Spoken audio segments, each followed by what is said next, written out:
We're going to start the show off with a very important question.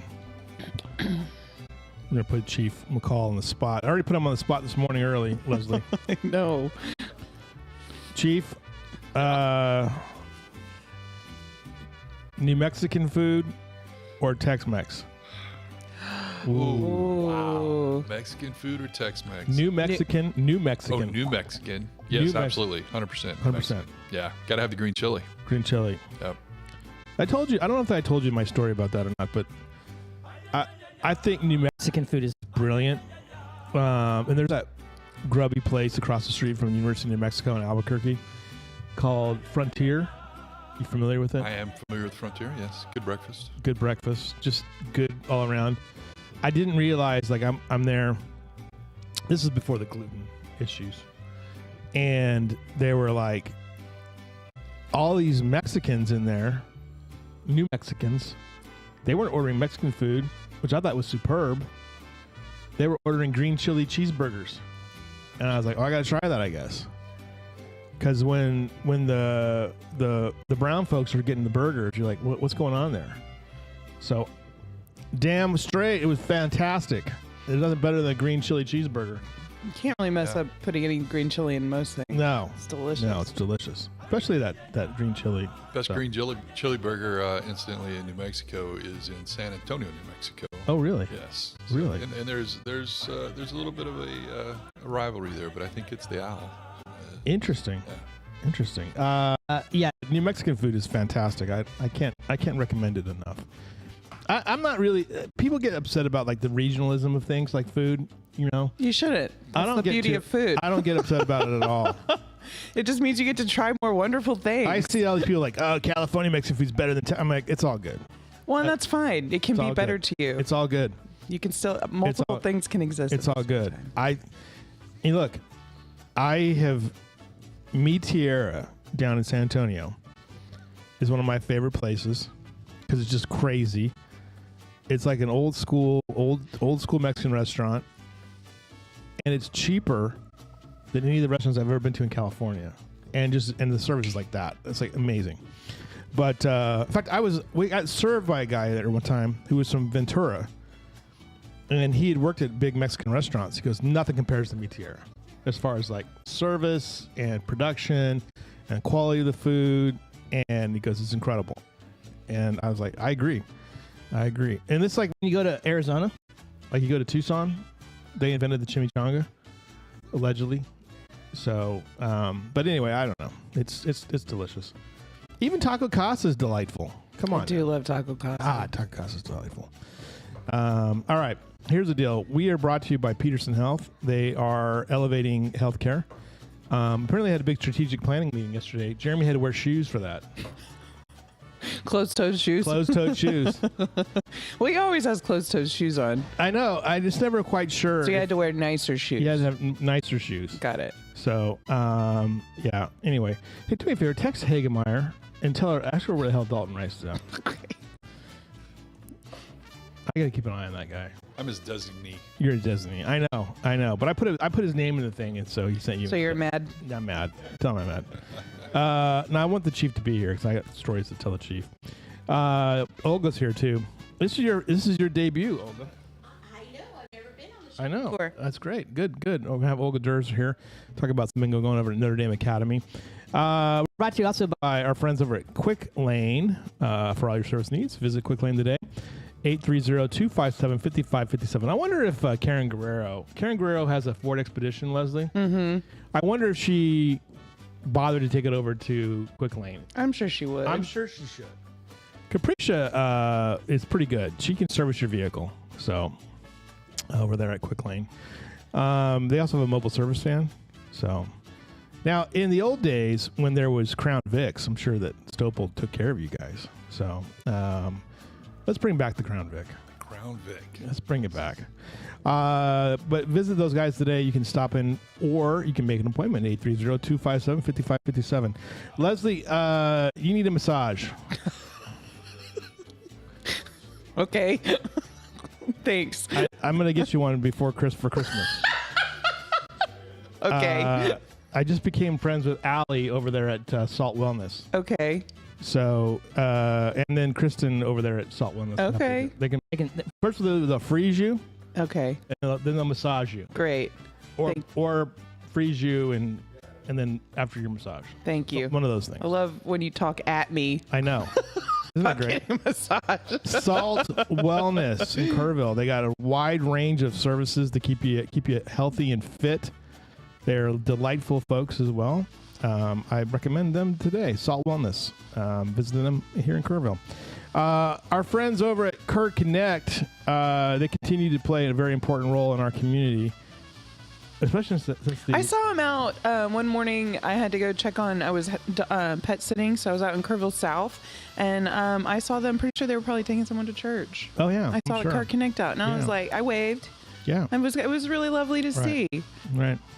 It's better than the alternative, which is getting arrested and having to have a ride from the police department.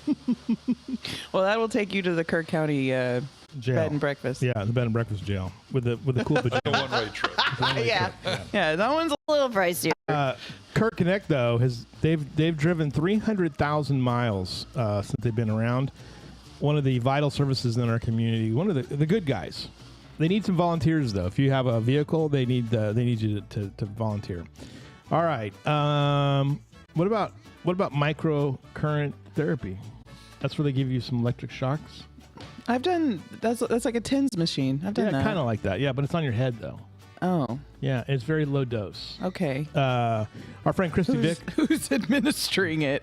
Christy Vick is. Okay. Over Renewed Pathways. Okay. So visit her today. Just make an appointment, and it helps your stress. Oh, okay. You know, it's supposed to be release your ADHD, which would probably change the temperature of the show if I did this. Yeah. So, I know. That would be like a lobotomy for I know, you. probably. and I think some people would be okay with that. Is your bike trail ready? There's bicycle police officers in the city of Kerrville, right? Yeah, we have trained bicycle officers. Ben Ledesma is a bike guy, right? Yes, he yeah, is. Yeah. Sergeant Ledesma, I should say. If you need your bike taken care of, though, so you can maybe, if you have to like get in a pursuit with the police department, you want your bike 110% ready to go. Hill Country Bicycle Works can get you ready. They are right there across the street from HEB. I'm not sorry, from Gibson Discount Yes, Center from Gibson. on Water Street. They have an awesome. It's one of those stores that's just awesome. You walk in, And they know bikes. they know bikes, and there's just bikes everywhere. It's just awesome. There's no advantage because we have our bike service there. So Oh, do you really? Oh, what Endorsed by endorsed. KPD. KPD. That's where you need to go. That's where you need to go. Leslie, this mouse is making me crazy. I'm sorry. It just won't You work. probably need to replace the battery. I just did replace the battery, and it's even stupider than it was before. Judging by you talking about your ADHD. I know. Well, because I can't change the shot because Oh, the no. mouse is quitting on me. Oh, no. All right. What do you got going on, Leslie? It's Thursday. I'm excited for it. Next week I'm off. Are you going to help me with the parade And I have today? a birthday. There's a parade today? Yeah. I guess so. Thank you. Yeah, listen, it's in my world, I barely know what day it is. But sure, if you call me, you know I'm down to clown. Yeah. Yeah. Hold on a second here. I'm annoyed by this mouse. Okay. Sorry. What kind of events are going on today? Oh, we're doing 7 things now? Yeah, just do 7 okay, things. sorry. I wasn't quite sure how we were doing this. This mouse is throwing us all off. Yeah. All right, we've got all kinds of stuff going on today. You've got the Hill Country Arts Foundation has their juried art exhibit up on the gallery walls from 10 to 4. You have exhibits at KACC that you should also go check out, as well as the Walt Gonski The Church There it series up at the Museum of Western Art. Make plans to go see that as well. Sprouts is today over at Riverside Nature Center. They're back. Their program trying to get back on track as we get an ARC recovery efforts. And so your pre-K and under kiddos can go from 10:30 to 11:30. Don't forget, by the way, that it's the plant sale. Yeah, that's Saturday. Don't go today. I had a very stern Becky Etzler here yesterday. Yes, I saw. She was like, "You're not promoting the thing." I was like, You got okay. in trouble? I got in trouble.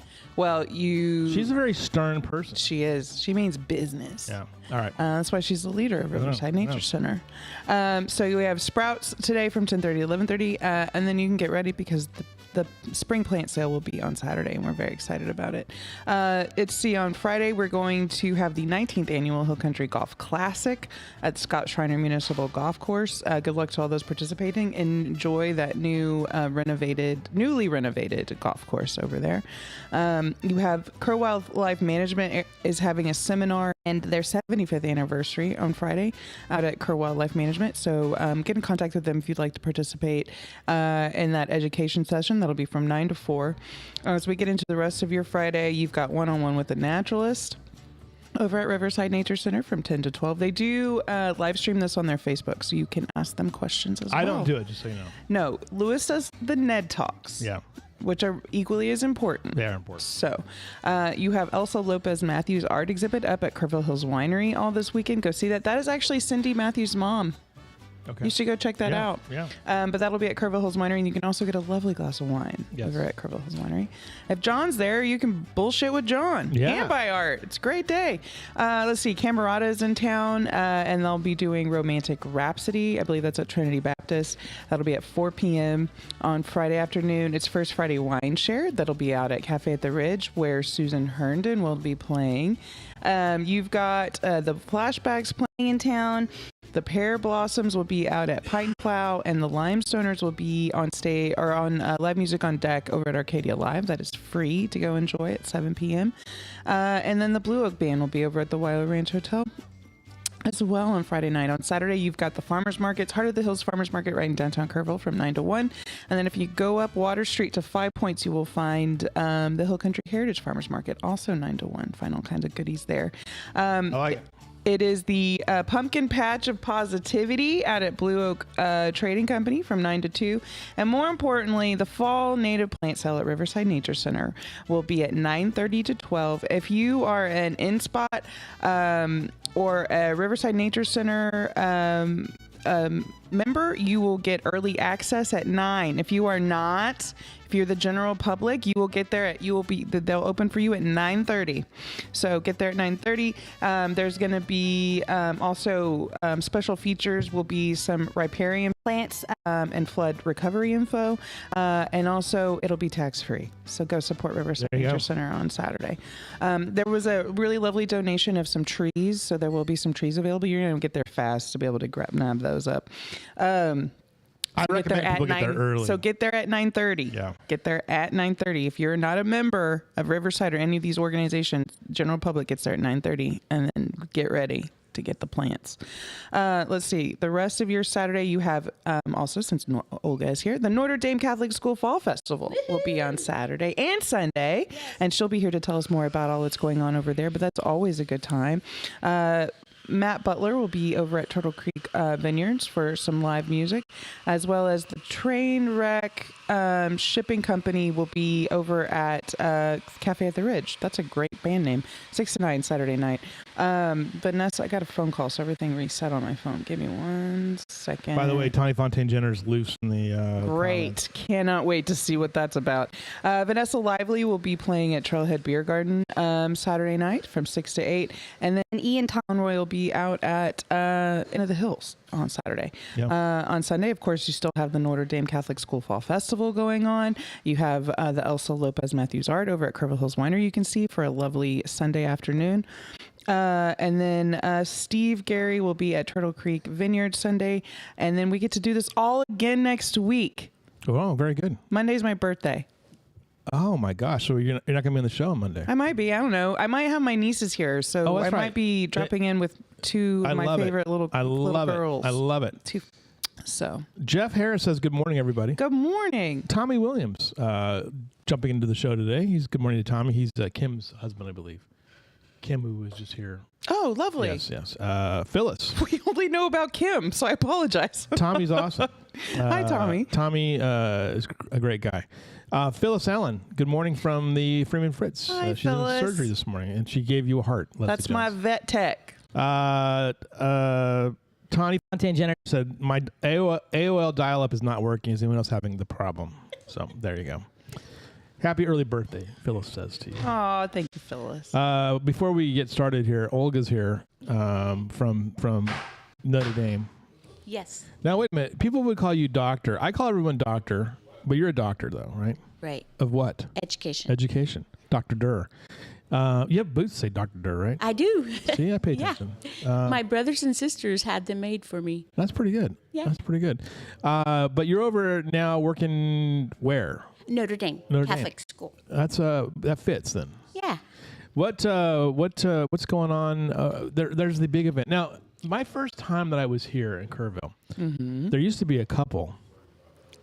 They did I can't remember what it was, for the cakewalk, spinning wheel or something like that. There's the carnival, but there's some other events that happen. What else is happening at this fall festival thing? So we will have a cakewalk. Yeah. We'll have a raffle, a silent auction. By the way, do you know today whose birthday it is today? No. Who loves a good cakewalk? Uh-oh. Is it Clifton's? It's Clifton's birthday today. Clifton's in October, Yeah. baby. Yeah. Right. We have to tell Clifton happy birthday. 73 years old. Sorry that we interrupted you, Olga. Right. No, I love Clifton too. Right. We'll have to have him make a guest appearance at your He cakewalk. apparently told me that apparently he and Mike Dial relived the conversation that we had here last week about naked men in the locker rooms of the NFL. Sorry about that. All right, continue on. With your Back to you, Olga. back to you, Olga. We have bingo, which should be great. Yeah. Love bingo. This time for the first time in like 5 years, I think we're having a dance. So Oh, nice. Danny Feller's gonna come out and sing for us. Nice. Yeah, and we will have pint and plow beer. Oh wow. I know, how exciting! Not Jeremy. Yeah. He's Yes, everywhere. he's the bomb. Well, usually, I've said this before, that when you go to a Catholic school, there's some rules that you don't have the problem with this with like public schools. And one of the greatest things I ever went to was a Cioppino feed at a Catholic high school in Bakersfield, California. And let me tell you, the wine was on point at that event. So priests were approving that wine, so it was good. Nice. Extra Nice. good stuff. Yeah. All right, so there's that. And what do you need to do? Like, anyone can just show up and like Yep. pay to be in this? 3 o'clock. Yeah. We start. We'll have That's on Saturday or on Friday? Saturday. Okay. It starts at 3 until 10. Okay. The dance will be over. Starts at 8. It's over at 10. We'll have games and fun and food and drinks And a good time. and a good time. Exactly. A fun family fun day. And then on Sunday, Mass at 11. And then we start our silent auction at 12. It should be over by 2 o'clock. We have a lot of really cool stuff. The mass is only an hour long? That's amazing. I thought masses were like days long. It's been a while since I've been in a Catholic church. I don't know. I think Olga seems to be the expert here. Let her keep away. I'm sorry. I want clarification. Be over before. Yeah. Yeah, all the fun starts. They've got a timeline. Exactly. Yeah. Exactly. And they'll cut you off. I'm Yeah. here to tell you. Yeah, they get it done. They'll get the hook. Exactly. Yep. Right. Pull you. Yep. Okay. All right. Yep. All right. Good. So And then our live auction starts at 3. 3 o'clock. Okay. All kinds of goodies. And like, how much does it cost to like buy like tickets? Like, what are some of the things you can buy? Food. Food. Okay. Drinks. I don't know exactly the ticket price. Actually, Are there rides for anything or?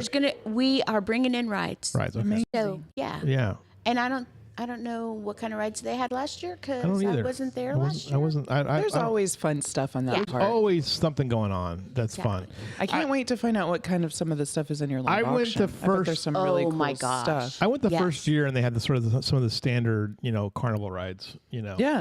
Yeah. And I always like photographing that stuff at night because it's the Yeah, it lights looks- and the movements. Right. Yeah, it's very cool. Right. All right, well that's good. Hold that thought for a second here. We got to go over to the police chief here because he's busy and important, and he's been No, patiently waiting. Not at all. Oh, Let's continue on. all right, just making sure. No rush. In your career though, you probably had to do a lot of carnivals and Hobbs, right? I've worked a few carnivals. Special events like that kind of take on a different flair for police officers. Yeah. They're not as special anymore No. as they once were. Yeah, I could see that. You got to stand around for hours and hours as well. What's going on at Notre Dame Academy these days? What exciting? Everything is exciting at Notre Dame. We have Mass on Friday mornings before classes start. Right. We have half day tomorrow so that teachers can get ready for the fall festival. Okay. So that's exciting It's for the also kids. homecoming. It is, because they get to leave early. I know, right? You That's got always your a great day. homecoming. I do have my homecoming because my son is at Tivy, and they have their parade tonight. Yep. And a big game tomorrow. Now wait a minute, I'm confused. Now you have how many sons Who do are you they have? playing tomorrow? I have Victoria Okay, West. Yeah. nice. I I have- don't have children, so I'm not familiar with all when Yeah. it's this time of year. What's all happening? I have 2 boys and a daughter. So one graduated, One graduated. right? And and he was in the ROTC. right. Right. I have numerous pictures of him. Just him. No, I'm serious. Because he was like in He every. was in charge of the color guard. Yeah, he was Yeah. in charge of the color guard, and so we'd always photograph. He bossed Dalton's kid around. Good. Yeah. So, isn't Dalton's son like one of your son's Yes. friends? Yeah. Yes. He's Yeah. a sophomore now. Yeah, I know, and he's grown tremendously. He has. Like he's taller than his dad now, which isn't hard, but I mean, it's it is what it is. So you got your one son plays football. Right. What's And his name? Bo. Bo. Okay. And then how old's your daughter?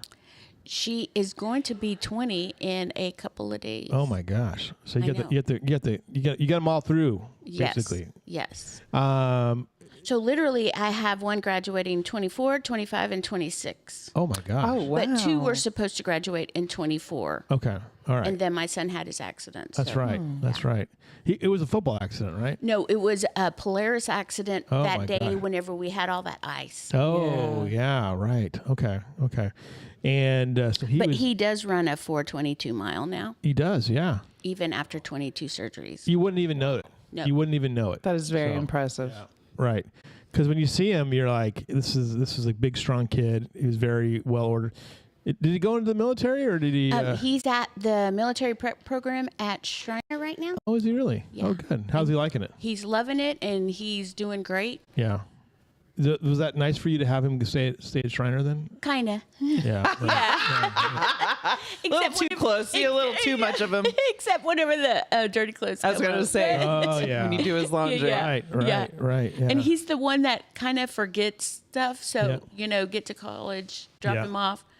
Mom, can you bring me my charger? Yeah. Right. Of course. Of son. course. Yeah. Of course. At least it's not 600 miles or 1,000 miles Exactly. away. So. Like whenever my husband went to college, he lived in Oregon and Yeah. then he went to New York and it was like, Yeah. Oh my gosh. little far. Oh my gosh. yeah.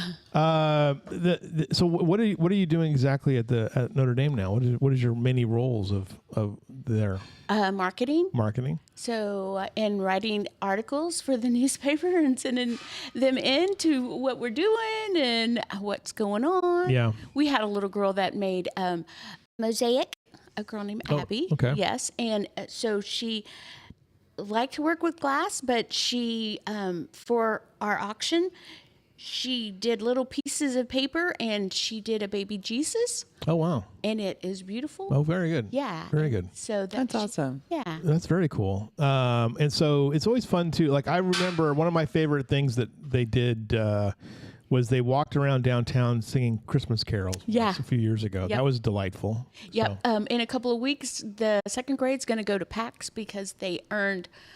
They were very, very good, and they earned enough stickers to get to walk to PAX and get to eat. And Oh. That is, I know.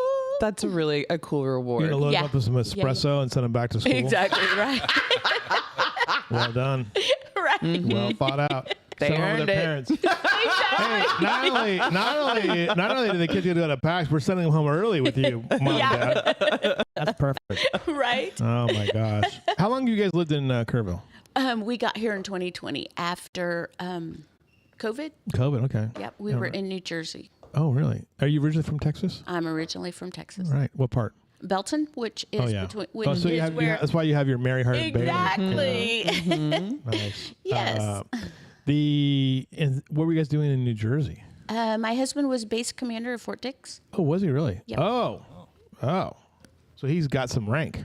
He does. Is he retired now? He's retired now. Oh, what? Fort Dix is an Army base, right? Right. So but he was it's the only tri-base in America, so it's Army, Air Force, and Navy. What? Really? Yeah. Interesting. It's where and the Navy side is where the Hindenburg, Oh, yeah, that's where it crashed, right? and that building is huge. Yeah, yeah. Because the Navy had the blimps. Nobody else had the blimps, right? Yeah. Interesting. That's a little bit of history there too. I know, it's a pretty cool place too. There's a popular theory that some hillbilly in New Jersey shot that thing down. There's some people like the areas around Right. Fort Dix are sort of primitive. You Yes, know? they are. And Sometimes you drive around and you're like, Where am I? there is no way that Yeah. I can be 75 minutes from New Yeah. York City. right. I kind of love that. It's very. I love that. New Jersey. Breaking news: Yeah. Dalton Rice just texted me back. Oh, so I guess my text to Kelly worked. They're trying to replace trying to replace Stuart Cunyon. So they're interviewing people for that. That is important. It's important. So that man retire. Was he a colonel or a general? Or what was A it? colonel. A colonel. Wow, Army colonel. We have a lot of those colonels laying around here as well. Was he a military academy? He was a West Point grad. Wow. With honors, even. Really? Yeah, Wow. I know. I wonder how many West Point grads we have living here. I know of several. Yeah, me too. Well, you have Mike Oates. Yep. You have there's another colonel who's in the Rotary Club. Dang it! Why am I forgetting his name? Rittenhouse. You have the colonel who does the reenactments. Bill something. Dang it! Why he was a nuclear guy. So yeah, I mean some fascinating folks in here. I bet you there's at least 10 or so. I bet so too. And I remember, back in the day when you would get a West Point someone would go to West Point out of high school. Such a big deal. It's so hard to do it. Yeah, I mean, such a big deal. So. And he was 17 when he graduated, so he didn't turn 18 until So he went after in. he had been there for a couple of months. Oh wow! Yeah. Oh wow! So he was really yelled at a lot. So, yeah, 17. Get in here. Right. Right. Interesting. I like the fact they're going to bring back the Robert E. Lee painting over at West Point because he was the greatest cadet they ever had, and then he betrayed the U.S. And arguably one of the greatest generals of all time hated West Point. You know who that was? My favorite general, Ulysses S. Grant. He hated West Point. He actually wanted it to be closed during his sophomore year. He's like, in his autobiography, which is a must read for anybody. He talks about being at West Point and how miserable it was for him the first year or two, until he kind of found some things and he was okay. But he was like, there was a law that were running through the House to close it, and he was like, I'm all for that. Let's do it. Get me the hell out of here. So I love when we have history lessons with you. I know. By the way, I finally explained to Becky Etzler my objection to geologists. Okay. How did she take it? She didn't know. She didn't know that my feelings were so profound on this matter. Oh, she was unaware. She said she would never put a geologist on the Ned Talk. For you? For me, because that's very kind of her. She doesn't have to do that. She would never do it, she said, because she knew that I objected to him, but she didn't know why. And I told her, I said, they're just a bunch of chicken shits. That's what they are. So she's been standing 10 toes down for you. Yeah, I know. And then I told her why. I love that woman. I told her why they were chicken shits, and I said because they knew about the theory of evolution before Darwin, but they were too afraid to say anything. And then, when Darwin said it, they were all like, "Oh yeah, it's about time someone said that. We knew that all." Look at this bone we found down there in the dirt. I'm glad you got to Yeah. share the gospel. I know. Don't let me into the schools, Olga. Don't let me into the schools. You should hear my Catholic stories too. Oh boy. Leave Olga alone. Hey, Nick's here. Hey Nick. What do you got going on? When are you gonna retire? When did that mustache emerge? He's had that. Man. What if Pete Hegseth saw you with that mustache?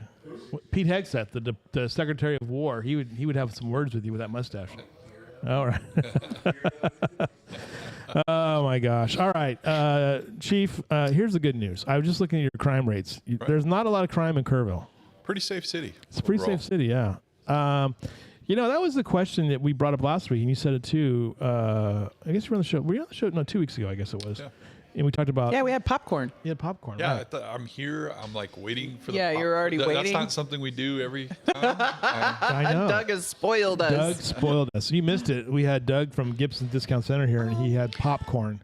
He has all these really great flavored popcorns at Gibson. You should go get there's a cheeseburger one. Oh my gosh. Go get it. The cheeseburger one, That I sounds was awesome. surprised by. Yeah. Yeah. And now when you were talking about the green chili cheeseburger, that would also make a great popcorn flavor. Now you're talking. Look at you. That would make a great whoever's listening You out call there. mom and pop. No Yeah, kidding. right? Yeah, I know. Make that happen. Made it right in a suggestion. I was looking at these crime stats, though. Pretty safe city. And that's what you said last year, or last 2 weeks ago. You're like, okay, we want this city to continue to be safe. I feel like the challenge is, this is just my own personal rant here. You guys have been subjected to all morning already. I just can't believe how many scams I get hit with every single day. Yes.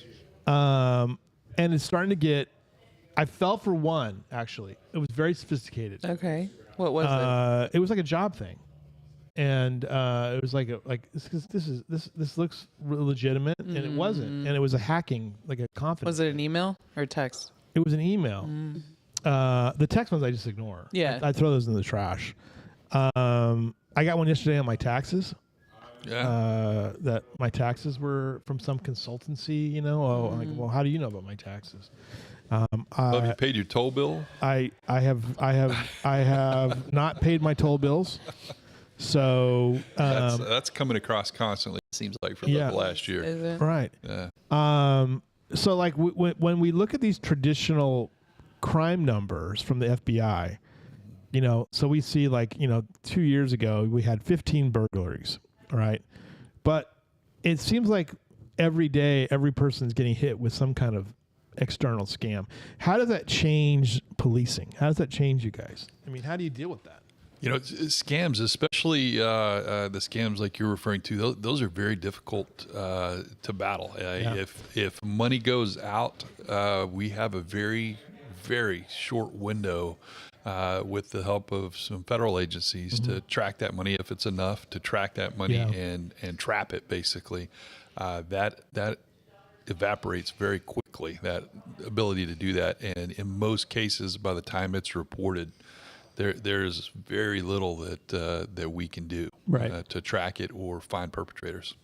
The challenge there too is I know that you guys have looked at this too, but the training on some of the technologies out there too, with phones and things like that.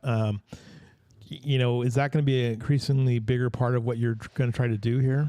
Yeah, we actually, as part of our new public safety facility, we actually have office space and rooms designated for forensic data collection. Okay. That will definitely be a pathway that we head down in the future. It's one of those things that every crime you investigate, just about everybody has one of these. Yeah, and right. this has so much information on it that. It will be almost every investigation that we have a suspect. It'll become a part of. And do the phone companies still make it difficult for you to access that stuff without a warrant, or do they? Is it better now, or? No, we still have to get a warrant, as we should. I mean, Yeah. that's constitutional protections, and we should have probable cause to search anybody's belongings, and I think that's an important piece of that. The biggest thing that these guys face, I guess one thing that you guys do a really good job of, and so does the sheriff's office too, is persistent reminders of, hey, this is out here, we're hearing about this, be aware of this. Because I think some of these guys are so sophisticated, they're probably looking at demographic data and like, oh, a lot of old people in this town, so let's go after them. Yeah, once your information gets leaked out there on the dark web and people start accessing it, I think you're right. I think there are algorithms that start writing, what they see that you may be susceptible to, because sometimes they're very targeted and very specific to interests of an individual, which is very interesting. So really, you kind of hit the nail on the head when you talked about the education piece. That's the biggest thing we can do in our community is try to educate folks to be aware and avoid them. Yeah. By the way, Jeff Harris was. I'm guessing he's taking exception with my pointing out of all the Army colonels. Oh, gotcha. So you have to talk about Marines now. Jeff Holt, Vicky Marsh, Ed Hamilton. All right. Sorry, Jeff. Forgot about the Marines. Sorry, Jeff. But you had to go to the Navy to get your. No, I'm sorry. Ooh, sorry. Anyway, it's time for me to go back out to Camp Pendleton and get Jeff some more materials. Me? No, me. I gotta go to Pendleton. I was like, okay. I told you that story, right? I went to Pendleton and I went. That's right. You did bought tell them. me. I got you gifts from Pendleton, and it was all Navy stuff. So I did it at a council meeting. We did talk about the Navy and the Hindenburg. That's right. That's right. Yeah, if the Marines would have been there, it wouldn't have got shot down. So they could have gotten that hillbilly New Jerseyan, right? They would have taken them out. So Yep. The biggest thing I think that like we said, we're to do with these scams is that again it's so challenging for you guys to manage. And what does the training look like in the future? I mean, how important is some of the work you're gonna have to do, to get your guys ready for this kind of stuff? I see a point down the road in the future where we lean heavily on civilian assets to do a lot of this work. Yeah. Because it's going to become such a large piece of the workload that utilizing a certified police officer to do something that someone who is much more educated in a specific field is more qualified to do makes a whole lot more sense. And a lot of departments in the nation are already going that route. My old agency, we were already moving that way. And I think, once we get into a new facility and things start settling down, I think we'll really be able to start laying out our pathway forward and how we're going to embrace the training and the technology and the new way of thinking about investigations as we go forward. When you look at hiring over the next 10 years, I mean, not that you're going to be here for another 10 years. I'm sure you're going to retire at some point.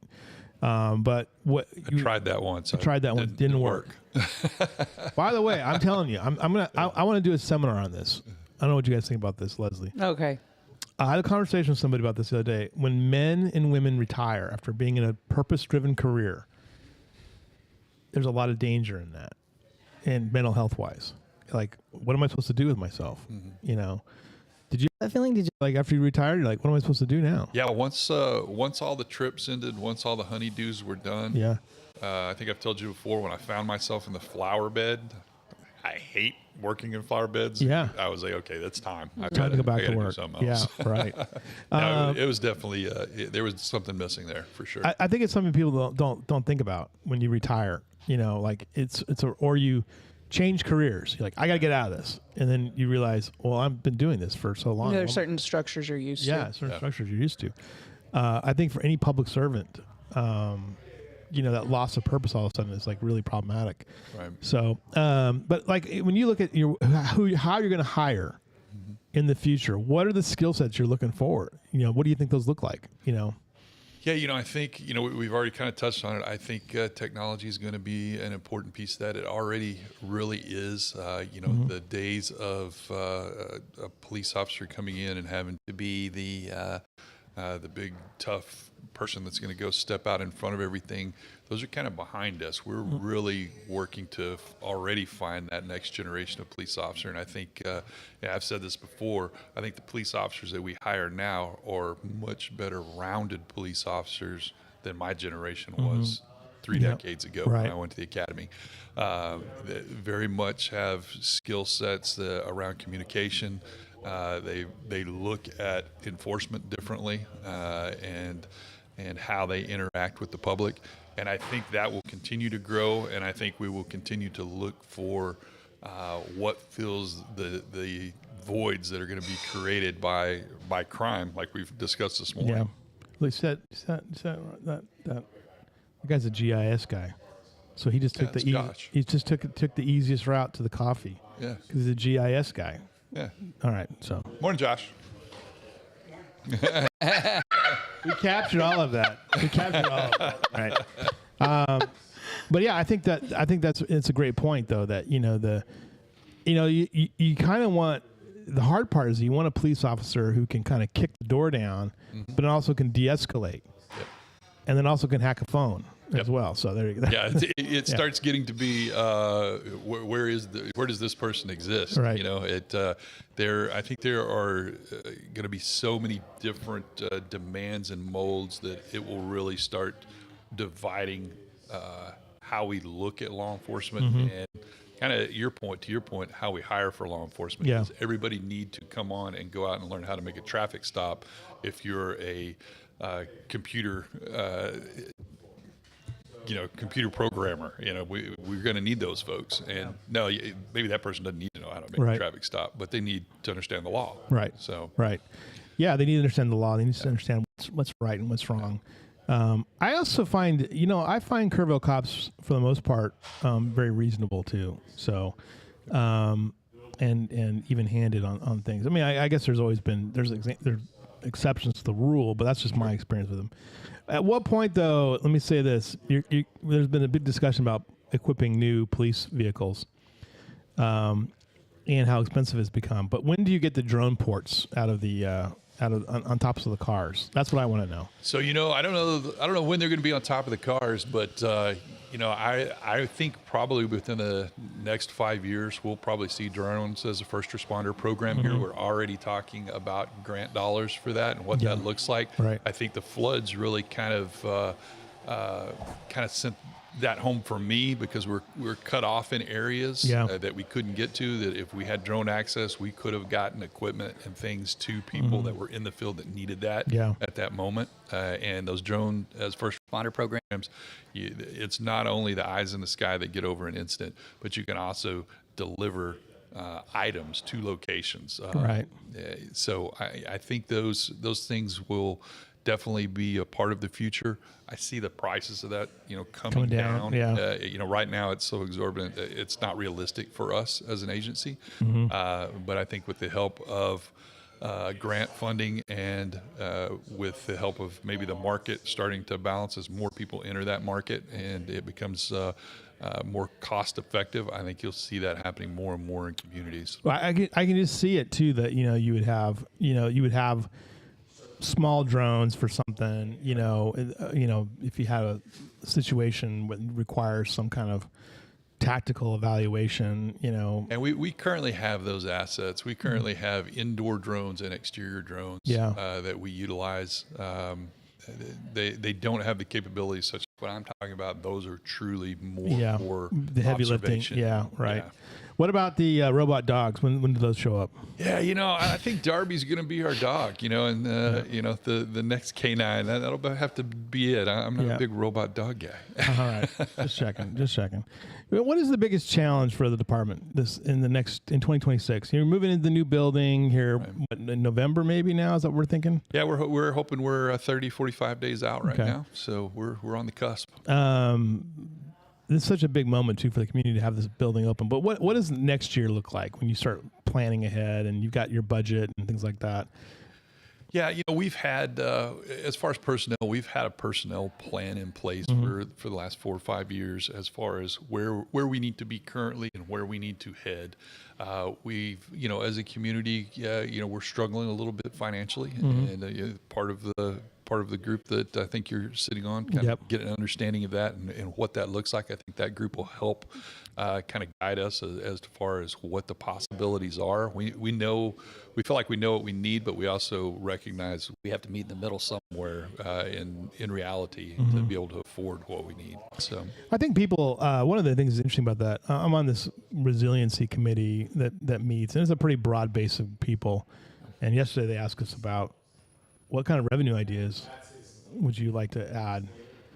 And so I of course I came up with a standard answer: bowling alley. You know, that's gonna solve all our problems, having a bowling alley. Thank you for representing the people. I know. I also put down that in public meetings, when you got up to speak, you got a free pass the first time, but after that, you had to buy a card. And it went up after your first one it was $50, and then $65.50 for the next one, $103.35 for. Or you could just pay extra to jump the line. That's true. Yeah, jump the line, pay a little extra, Like a lottery. yeah, Like at Disney. yeah, right. A fast pass. A fast pass, exactly. That's the kind of things we came up with. What other ideas were talked? Can you talk about them? Yeah. Emergency Like- services, kind of overlay, another taxing overlay on the emergency services. Increasing the franchise fees for some of these things too. Apparently, too, Kerrville in the EMS piece, has a lot of bad debt associated with ambulance transfers and deliveries, or transports and transfers. Yeah. So. That's hard on the department. And that's like Peterson has the same issue with bad debt, where people just don't pay, or insurance companies don't pay enough, and then the difference, they don't pay that, and so that's an issue that needs to be resolved. It is very difficult, without taxes. And my ideas were like, I was like, well, either you have to increase the money that the county pays for EMS. Or you need to create another taxing service, and it's hard to do without raising some kind of taxes. Right. So, and the legislature is determined to reduce the amount of money that the cities and counties can raise in property taxes in the future. So, if not getting rid of them altogether, which they have no idea from. Not to bring up another Yeah. great soldier, but speaking about the bowling alley, Yeah. there was this famous American soldier that bought the bowling alley at Fort Hood, Texas. Oh, really? Who was that? Elvis Presley. Oh, really? Yes. Interesting. I know. I learned that at a football game I wonder if 2 they- weeks ago. Did you really? I wonder if they served. And I'm from outside of Fort Hood, Texas. Yeah, right. You didn't know that, huh? I did not know that he paid for the bowling alley, but I asked my father, and he said, "Of course." Of course, Elvis paid for that. There's always an Elvis story somewhere. I know. There's a lot of Elvis stories. Yeah, I always like the stories when he and Ricky Nelson in their bands would play football in L.A. Did you ever hear that story? No. Yeah, true story. They'd have football games. They're both dead now. So Ricky Nelson and the really great Elvis. But yeah, there was a lot of ideas that came about how to boost revenue. Mine were all bad for the most part. I don't really know Someone has to set the bar low. I think the reason for this is that why this committee is happening is to spread the word. Like the difficulties of raising money for the city. Right. And I think the unintended consequence of this is that the city in particular will have to deal with the fact that it makes sense to grow, in order to make up revenue, because your revenue will continue to go, either your taxes will go up. Right. In some way, it's just very difficult right now. Yeah. And to It has keep a lot of moving parts. right, and to keep police officers employed and firefighters employed, you got to have the money to do it. And are you fully staffed right now? I had 0 openings until this morning, and so we have a couple openings. We are actually in the process of interviewing and testing right now for the January Academy. Yeah. We know we have retirements that are coming over the next several months. Yeah. So we're pre-planning for those and trying to preload the best we can. As we talked before, it's almost a year before a police officer, from the time they're hired until they finish their training, to be out self-sufficient on the road. Right. Self-sufficient and it's a long process. It's a long process. What has been, post flood? We're 3 months next week post flood. Well, on Saturday, 3 months exactly. The care for your department, mental health care. We don't have to go into names or anything, but I know that one of your officers personally recovered like 4 or 5 bodies. Right. How do you take care of those guys? How do you take care of those people in your department? Yeah, we were very lucky because we've been working on our overall wellness program for about the last 2 years, trying to get it in place, get it set up. That's everything from mental health to physical wellness. To just general self wellness. We've really worked hard, not only internally with our peer support team, but we have external resources that we lean on for assistance with that. We have multiple sources for folks to reach out to, depending on what works for them. We have a local individual who's a former police officer, Chris Loop. He does this professionally now, and we lean on him locally for some of that. We also have a peer support team that comes in from across the state of Texas. They were here after the event through the first 30 days. They do the 60-day, and they're about to do a 90-day follow-up for us here in just a few weeks to come out and kind of talk with folks, see where everybody's at, and see what the next steps need to be. But we try to offer as many roads to help as we can, whether that's through apps, phone, in person, or through group debriefs and those kind of things. Now, any truth to the rumor when you add an aviation unit that Curtis Thomason will lead that unit? It'll have to be a simulation aviation unit because he has all that equipment. He has all that equipment, right? I thought that you were going to have like an aviation team, and then you'll just throw Gerald Haley out of the helicopter, and he'll just bounce off of it and just start running. Yeah, absolutely. He's like the Terminator. That guy just keeps on going. He is. He's like 104 years old too. So, yeah, I know. I mean, he's amazing. I mean, I still got to do a story on the fact that they went up and down the Grand Canyon in 8 hours. I saw a video, by the way, the other day. Speaking of that, it made me think of Gerald Haley. That there was 2 women that did it in 12 hours. It was up and back, right? They started at 3 o'clock in the morning. They got actually it was longer than that. I think they got back. It was like a 15 or 16 hour day. They kind of enjoyed the lower the bottom of the canyon, but I was like, man, those 2 are nuts. Oh yeah. Holy smokes! You have to. It's easy going down, but then come back up. And they did it in 8 hours. So pretty impressive. That is very impressive. So there you go. All right, Olga, tell us again about your event. The event for the deal, the Notre Dame Academy. Saturday starts at 3 o'clock.